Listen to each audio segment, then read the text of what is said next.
Self हम लोगों ने ये किया कि नहीं हम तो क्वालिफाई करेंगे। एंड हम लोगों ने तैयारी शुरू करी और एक बहुत ही इंटेंसिव तैयारी करी है, जिन जिन लोगों ने भी करा है।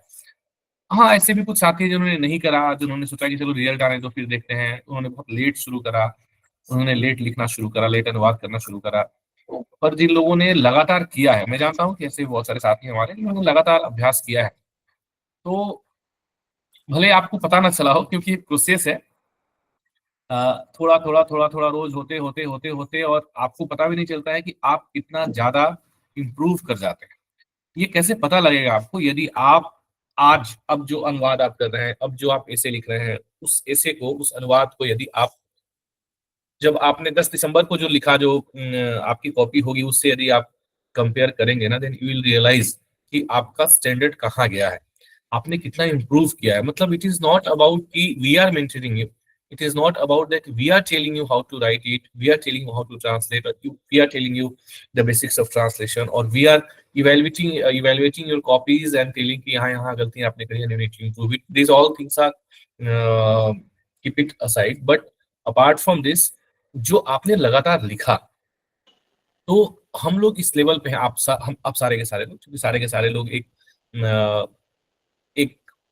जो हम कह सकते हैं ना कि टॉप मोस्ट क्वालिफिकेशन जो होती है एकेडमिक्स की, इसको हम लोग मास्टर्स कहते हैं। तो मास्टर्स की डिग्री आप सबके हाथ में है, you all are good self evaluator also, कि आपको समझ में आ जाता है। हम लोगों ने ऐसे बहुत सारे ट्रिक टेक्निक्स भी बताए थे कि how will you evaluate your essay, how will you evaluate your own translation, कि आपने कितना सही किया, किस स्तर पे आपका अनुवाद है। तो इसके इवेल्युएशन की भी टेक्निक बहुत सारी हमने बताई थी, और इवन दो हम खुद कर पाते हैं और आप भी शायद कर पाते होंगे, कर पा रहे होंगे अब, कि आपने जो अनुवाद किया उस अनुवाद का स्तर क्या है, कितना सही है, अ, उस पे कितना मार्क्स आप फेच कर सकते हैं, ये सब कुछ आपको आपका अनुवाद पढ़ने के बाद समझ में आएगा। ठीक है, तो ये सारी चीजें हमने करी। तो यदि आप देखेंगे कि आपका 10 दिसंबर का अनुवाद, और आज जब आप 27 मार्च, 26 मार्च, 25 मार्च का मॉक टेस्ट कर रहे हैं, तो इस दोनों में आपके लिखने में क्या अंतर आया है, आपकी सोच में क्या अंतर आया है, आपकी भाषा में क्या अंतर आया है, आपकी लिखावट में क्या अंतर आया है, आपकी प्रेजेंटेशन में क्या अंतर आया है, आपकी वर्तनी कितनी शुद्ध हुई है, आपका कंटेंट कितना सुधरा है। क्योंकि हम लोगों ने लगातार सुबह के जो सेशन करे उसमें हम लोगों ने कंटेंट के ऊपर काम किया, कंटिन्यूअस हमने कंटेंट के ऊपर काम किया। तो ये सारे एस्पेक्ट जो हैं जिसकी हम बात कर रहे हैं, ये सारे कह सकते हैं कि इस पेपर के लिए ना, ये सारे बिल्डिंग ब्लॉक्स हैं जिसकी मैंने अभी बात करी। तो इन सारे बिल्डिंग ब्लॉक्स पे डायरेक्टली और इनडायरेक्टली काम हुआ है। एंड मोर ओवर, जो हम लोगों ने वोकेब पे काम किया है निरंतर लगातार, तो वोकेब पे बहुत अच्छा काम हुआ है। एंड हमें ऐसा लगता है कि इतना दिन हमने पढ़ा वोकेब पे, लगातार रोज सुबह हमने काम किया, डेली 10-15 हमने फ्रेजेस वोकेब करे, लेकिन उतना याद है क्या? आपको लगता है कि हमें उतना याद है क्या, नहीं याद है क्या करके, पर ये हमारे सबकॉन्शियस माइंड में कहीं ना कहीं रह जाता है ना, जिन लोगों ने भी ईमानदारी से क्लासेस अटेंड करी है, मॉर्निंग की, इवनिंग की, जो भी क्लासेस है। So basically my point is, जो जहां मैं आना चाहता हूँ वो ये कि हमारी जो तैयारी हम लोगों ने करी है ना, सभी लोगों ने तैयारी, हमने बहुत ही कॉन्क्रीट तैयारी करी है, बहुत ही फुल प्रूफ प्रिपरेशन हमारी हुई है। एंड यस वी हैव, ऐसा नहीं है कि हमने जो तैयारी करा, हमने जो पढ़ा बस वैसे वैसे ही हवा में ही चला गया। जैसे अभी अभिलाषा जिस साथी ने बोला कि हम हाउ इज द दोस्त, तो ठंडा सर वाली बात है, तो ऐसा नहीं है। ऐसा आपको बेशक लग रहा होगा, लेकिन अगर आप थोड़ा सा देखेंगे ना, and if you will compare, है ना, आप सोच के देखिए ना कि जितने भी लोग तैयारी कर रहे होंगे, प्रिपरेशन कर रहे होंगे, कितने ऐसे, आप लोगों के अलावा कितने ऐसे लोग होंगे जिन्होंने पिछले 3 महीने में 100-150 निबंध लिख डाले होंगे, 100-150 पैसेज ऑन रेगुलर बेसिस उन्होंने अनुवाद कर लिया होगा। आप में से बहुत सारे लोग पहले भी तैयारी किए होंगे, पिछले साल भी किए होंगे, उसके पिछले साल भी किए होंगे, जब आप हमारे साथ नहीं जुड़े थे। मैं ऐसा नहीं कहता हूँ कि आपने तैयारी नहीं करी, निश्चित तौर पे करा था, लेकिन क्या ये जो रेगुलरिटी हमने यहाँ मेंटेन करी है, रोज जो हमने एक कह सकते हैं कि डाइवर्स नेचर ऑफ पैसेजेस का अनुवाद किया है, डाइवर्स नेचर ऑफ हमने एसेज लिखे हैं, है ना, और जब हम एक ऐसे टॉपिक पे डिस्कशन कर रहे होते हैं सुबह के सेशन में, तो एक अलग अलग तरह के जो थॉट प्रोसेस से हमें काउंटर करने का मौका मिलता है। क्या ऐसा पहले संभव हो पाया था? तो अब आपकी तर्कश में सारे तीन हैं, now you are fully cubed. अब समय है कि भाई आपको उन्हें सही टाइम पे, सही जगह पे इस्तेमाल, यूज करना है, दैट इज वेरी इंपॉर्टेंट। क्योंकि आपके पास है सब कुछ, यदि आप उसे सही टाइम पे यूज नहीं करेंगे, उसे लिखेंगे नहीं, उसे आप पेपर पे नहीं उतारेंगे, चाहे वो आपका ट्रांसलेशन स्किल जो डेवलप हुआ है चाहे वो हो, और चाहे ऐसे राइटिंग, तब तक तो उसका कोई फायदा नहीं मिलने वाला है। तो सबसे पहले तो आप इस बात पे पूरी तरीके से भरोसा रखें कि आप, आपके साथ जितने भी साथी तैयारी कर रहे हैं, जितने भी लोग क्वालिफाई किए हैं, मुझे पता नहीं एग्जैक्टली कितना नंबर है, कितने लोगों ने क्वालिफाई किया, पेपर कुछ दिया था क्या इन लोगों ने? सर 2000 के लगभग है। हाँ, तो आप ये मान के चले कि ये जो 40-50 लोग हमारे साथ में, जिन्होंने पूरी 50 के आसपास जिन्होंने तैयारी निरंतर करी है, वैसे जुड़े तो लगभग 100 के आसपास लोग हैं, लेकिन निरंतर जिन्होंने हमारे साथ तैयारी की वो लगभग 50 लोग। तो आप 50 ऐसे वैरियर्स हो, जिन लोगों ने जो है, कह सकते हैं कि आप जो है बाकियों से अलग हटके खड़े हैं, निश्चित तौर पे आप बाकियों से अलग हटके खड़े हैं। आपकी तैयारी का स्तर बाकियों से बहुत अच्छा है ना? आप लोगों ने पहले तैयारी करी है and you definitely you can make it out कि भाई पहले जब आप तैयारी करते तो मतलब कितना ऑर्गेनाइज्ड रहता था, और अब जो आपने तैयारी करी, अब जो आपने इसे दिखा, वो कितना ऑर्गेनाइज्ड रहा है ना? सो ये आप बिल्कुल निश्चित तौर पे आप भरोसा रखें इस बात पे कि आपके पास में आपके तरकश में वो सारे तीर हैं जो आप सभी लोगों को 140 145 के ऊपर पहुंचा सकते हैं मेंस के। ठीक है, अब यहाँ से आगे और दूसरी बात आप ये मान के चलिए कि भरोसे का ही खेल है, पेपर 1 हो, पेपर 2 हो, चाहे कोई भी एग्जाम हो, है ना? मैं आपको out of my personal experience I tell you कि जब भी अगर मैं अपनी बात करूं, किसी ऐसे एग्जाम में बैठा हूं जिसका मैंने प्रेशर लिया है कि अरे अगर इसमें नहीं हुआ तो ऐसा हो जाएगा, मेरे साथ बहुत बुरा हो जाएगा, मुझे तो करना ही है, ये मेरे लिए आखिरी मौका है, बहुत आप में से बहुत सारे लोग बोलते हो सर ये मेरा लास्ट चांस है, मेरे पास कोई ऑप्शन नहीं है। ऐसी स्थिति में हमारा एग्जाम बहुत अच्छा जाए इसकी संभावना बहुत कम रहती है। और जब हम बहुत बेखौफ निडर होकर बैठते हैं ना, जहाँ पे हमें हारने जीतने का डर नहीं होता है, ठीक है, हमें एग्जाम में अपना बेस्ट करना है, हारेंगे तो ठीक है, जीतेंगे तो ठीक है, हुआ तो ठीक है, नहीं, क्योंकि ये सारा जो माइंड सेट है ना, ये बहुत ज्यादा फर्क नहीं डालता है कि भाई अगर ऐसा हो कि मैं बहुत डरा हूँ, बहुत घबराया हूँ, और ये जो फीलिंग है वो मैं किसी तरीके से somehow और अदर मैं इवेल्युएटर को कम्युनिकेट कर दूं, मुझे बहुत ज्यादा मार्क्स दे दे, क्या ऐसा होने वाला है?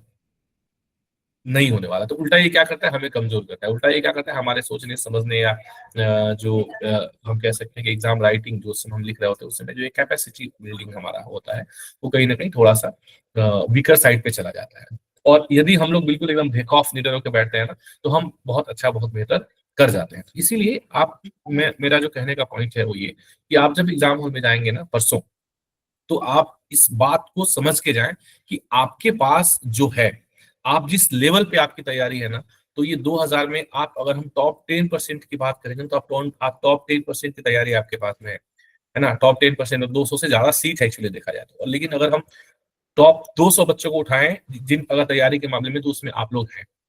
तो इसलिए आपको बिल्कुल भी ना घबराने की जरूरत नहीं है, बिल्कुल भी डरने की जरूरत नहीं है। जो बेसिक चीजें जो मैंने आपको बताई थी पिछले सेशन में, आज अगेन एक बार हम उस पर चर्चा कर लेंगे आप लोगों से क्वेश्चंस लेने के बाद में। तो उन बेसिक चीजों पे आप स्टिक रहे, बिल्कुल फंडामेंटल्स पे आप स्टिक रहे, आप देखेंगे निश्चित तौर पर, और बिल्कुल बेखौफ निडर रहे। इस बार आप में से मतलब जितने भी लोग पेपर 1 क्वालिफाई किए, it doesn't at all matters कि आप जो है आप 150 लेकर के आए हैं, you have merely qualified the cut off, या फिर आप 170 लेकर के आए। ठीक है, ये बहुत ज्यादा मैटर नहीं करता। मैटर करता है 170 वालों के लिए, हो सकता है कि मैटर करे, यदि वो बहुत अच्छा लिखते हैं तो बिल्कुल उनके लिए एकदम मामला ये है कि ठीक है हमारा तो निश्चित तौर पे सिलेक्शन होना ही होना है। लेकिन 150 वालों के लिए कहीं से भी किसी भी तरीके से ऐसा नहीं है कि उनके लिए मतलब कुछ ऐसा साइन है कि नहीं आप तो 150 ही लेके आए हो तो क्वालिफाई नहीं करोगे। आपके पास पूरा मौका है, यदि आप इस एग्जाम में, जैसा हम लोगों ने 130-40 का टारगेट लिया है, यदि आप उसको हिट करने का प्रयास करते हैं, प्रयास करने का मतलब यदि आप उस माइंड सेट के साथ बैठते हैं कि नहीं आज तो करना है, चाहे बिल्कुल खुल के, तो आपके लिए पूरा पूरा मौका बनता है। तो ये इन चीजों को हमें बिल्कुल ध्यान रखना है कि एकदम बेखौफ होकर के, निडर होकर के जाए और खुल करके लिखे। समय का ध्यान हमें रखना है, टाइम मैनेजमेंट कैसे करना है, पिछली कक्षा में हमने बहुत अच्छे तरीके से हम लोगों ने उसको डिस्कस करा है कि how will you keep track on time, है ना? टाइम पे ट्रैक रखना सबसे महत्वपूर्ण है। मैंने आपको एकदम एक बेसिक थंब रूल बता दिया है कि 4 क्वेश्चन जिसने कर दिया, मतलब शुरू भी किया और खत्म भी किया अपने सेटिस्फेक्शन लेवल पे, वो निश्चित तौर पे एग्जाम हॉल से निकल के मुझे बता देना कि सर मेरा तो नाम चयनित मतलब फाइनल सिलेक्टेड लिस्ट में है। चाहे आप पेपर 1 में 150 लेकर के आए हो, कोई फर्क नहीं पड़ता। यदि आपने चारों क्वेश्चंस अपने हिसाब से संतुष्टि, मतलब ऐसा कि आप संतुष्ट हो गए, आपने शुरू किया, आपने खत्म किया, आपने शुरू किया, खत्म किया, शुरू किया, खत्म किया, शुरू किया, खत्म किया, चारों क्वेश्चंस खत्म करके आपने पेन रखने के बाद ही आपकी कॉपी जमा हुई, अगर ऐसा आप कर पाते हैं तो मतलब आप निश्चित तौर पर सिलेक्टेड हैं। जिनके साथ ऐसा हुआ कि मैंने 3 किया, चौथा आधा हो गया, आधे में कॉपी मेरी छीन ली गई, चौथा मैं ठीक से नहीं कर पाया, चौथा थोड़ा सा ही कर पाया, चौथा नहीं कर पाया, ये वाला जिनके साथ भी स्थिति रहेगी, उनके लिए क्वेश्चन मार्क है। चाहे आपका है 170 नंबर लेकर के आए पेपर 1 में, that will not make much difference. Hello, आप लोग जी हैं? सर। जी सर। चलिए, तो संतोष सर भी जुड़े हुए हैं, उनके भी बहुमूल्य विचारों से वे भी जो है हमें अभी बताएंगे। उनका भी काफी लंबा एक्सपीरियंस रहा है। तो इससे पहले कि संतोष जी जो है कुछ बताएं आपको, एक फाइनल जो आपका एग्जाम है, आप लोगों के यदि कोई भी प्रश्न हो तो हम एक बार चाहेंगे बीच में कि हम आपके प्रश्न ले लें। किसी तरह की कोई भी शंका हो, कोई भी मन में प्रश्न हो, कुछ भी आप पूछना चाहते हैं, कोई भी दुविधा हो, आप बेहिचक आप पूछ सकते हैं। आज का बेसिकली सेशन हमने इसलिए रखा हुआ है कि किसी भी तरह की दुविधा के साथ में आप एग्जाम हॉल में न जाए, कंफ्यूजन के साथ में आप एग्जाम हॉल में न जाए।